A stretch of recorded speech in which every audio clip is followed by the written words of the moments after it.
Huge, rapid and crazily expensive electric cars might turn the most heads, but small electric cars are arguably the type of EVs that not only make the most sense, but also appeal to the biggest market. Affordable and efficient electric cars with manageable proportions to easily scoot around cities are surely EVs at their best. A few years ago, your choice in this space was pretty limited. But today, there's all manner of suitors to choose from, no matter what your small electric car priorities are. Of course, these might be some of the cheapest electric cars around, but we're still some way off having genuinely cheap electric cars. And it's still true that all of these small EVs are still expensive compared to a fuel-powered equivalent. But if you're ready to reap the rewards of going electric, these are the top 10 best small electric cars that you can buy right now. Before we start, if you want to see our in-depth reviews on these EVs and every new car around, why not subscribe to our channel? And for a great saving on your next new car, click on the link to go to whatcar.com.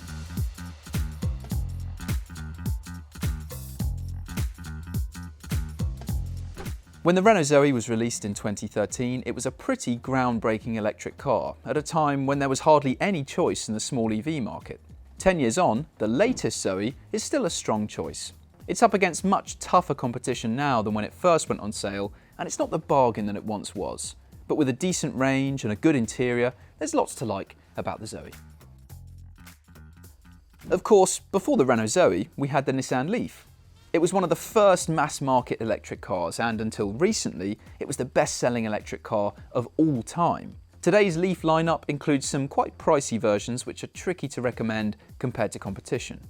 But at the entry point of the range, the 39 kWh battery version still makes sense if you're on a budget.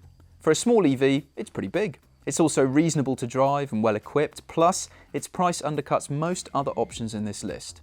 One of the reasons it's cheap though is because the official range is only 168 miles. And in real-world driving conditions, it will be much less than that. One other thing to consider is the fact that the Leaf is the only car in this list and one of the only EVs on sale that doesn't use a CCS connector for fast charging. The chatter mode charging port it uses instead is less common in public locations across Europe. The VAUXHALL Corsa's success over the decades has made it a very common name in the UK, and the fully electric VAUXHALL Corsa E has been one of the best-selling electric cars over here since going on sale. A few months ago, the name changed to become the Corsa Electric, and the car is about to have a mild update. The changes are minor, and the pricing hasn't been announced, but the Corsa E is a solid small electric choice, with a respectable range and good performance. If you like everything about the fuel-powered Corsa, then you'll definitely get on with this electric version. The Peugeot E208 is virtually identical to the Corsa Electric underneath. And while the Corsa is only just getting an update, the E208 got one last year, which gave it a very slightly bigger battery than the one this car launched with a few years ago. The maximum rate it can charge at is 100 kilowatts, which also means you'll get a pretty quick 10 to 80% charge in 26 minutes. Why is it above the Corsa in this list? Well, it's a little bit cheaper and it's got a nicer interior. The differences aren't huge though. The modern Mini has always seemed a perfect fit for an electric makeover. And the Mini Electric shows exactly why. It might not be as small as the original Mini, but it's still a 3-door urban runaround that's good to drive, quick, and for the money gets one of the nicest electric car interiors available. It isn't actually perfect though, because like a lot of EVs at this price point, the small battery it has means the range is not very impressive at all. In real-world driving conditions, you'll struggle to get 100 miles from a full charge in winter. We've already spoken about how groundbreaking the Renault Zoe was back in 2013, so really it was quite a surprise that it took Renault almost 10 years to follow it up with its next electric car. But the Renault Megane E-Tech shows the French manufacturer still knows how to make a great EV. The Megane name dates back 40 years, but we'll never see another fuel-powered one again. This fully electric Megane E-Tech shows that might not be such a bad thing. This electric successor is comfortable, refined and pretty plush inside. Some rivals are a bit more spacious in the back though. One of the Megane's biggest rivals is the VW ID.3. It's a fantastic electric all-rounder which offers a spacious interior, a comfortable ride and a great range between charges. It's not perfect because it has slightly iffy interior quality and a very ropey infotainment system, but a facelifted ID.3 has recently been revealed. We're yet to have a chance to drive it, but it promises to improve on these areas. And if it does, then that would make VW's electric car even more appealing. Like the Mini, the iconic Fiat 500 always seemed destined for an electric makeover. Of course, it isn't very big, but if you don't need much space, this is one of the best electric cars around. It offers nippy acceleration, a very tight turning circle, and suspension that isn't too badly upset by potholes and drain covers. This Fiat 500 is also a dramatic improvement over the petrol-powered 500. So if you love that car and are thinking about an electric upgrade, you will definitely notice the step up. It also offers a much better range from a full charge than the Mini. Like the Corsa and the 208, the ID3 is very similar to the Cupra Born underneath. So that means the Born has all the strengths which the VW offers.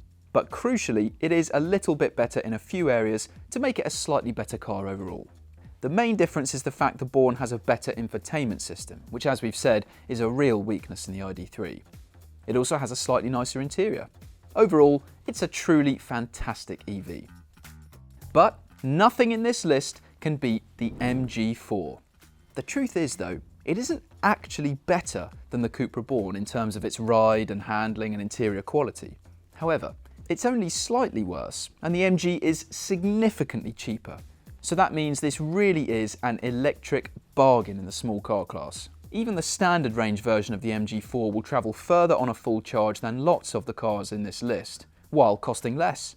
And if you go for a long range version, then you will still undercut the vast majority of EVs on the road today. It isn't just about the price with the MG4 though. It comes with a long warranty, it can charge quickly, it's well equipped as standard, and it has roomy rear seats. The MG4 will be very difficult to beat. Now let us throw a wild card into the mix. There are admittedly lots of things about the Citroën Ami that mean it absolutely will not work for most people.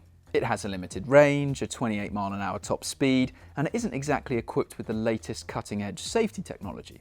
But if you happen to have a lifestyle that would suit nipping around on very short journeys in a very small car at very low speeds, then it could be worth considering.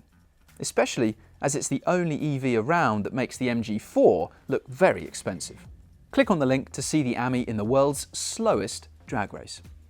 Most people will need to steer well clear of the Ami though, because of how compromised it is. Are there any other small EVs to avoid? Well, the Aura Funky Cat might have a memorable name, but the rest of the package is fairly forgettable. It has a long warranty and a great level of safety, but it has a tiny boot, a poor infotainment system, and there are lots of other electric cars for similar money which are better on the road. The Honda E, meanwhile, looks cool outside and inside, but is extremely expensive for something with a minuscule boot and a very poor range. So those are the best and worst small electric cars. But what do you think is best? Tell us in the comments below. And if you want to see lots more reviews of every new EV around, make sure you subscribe to our channel and go to VAUXHALL.com for a great deal on your next car.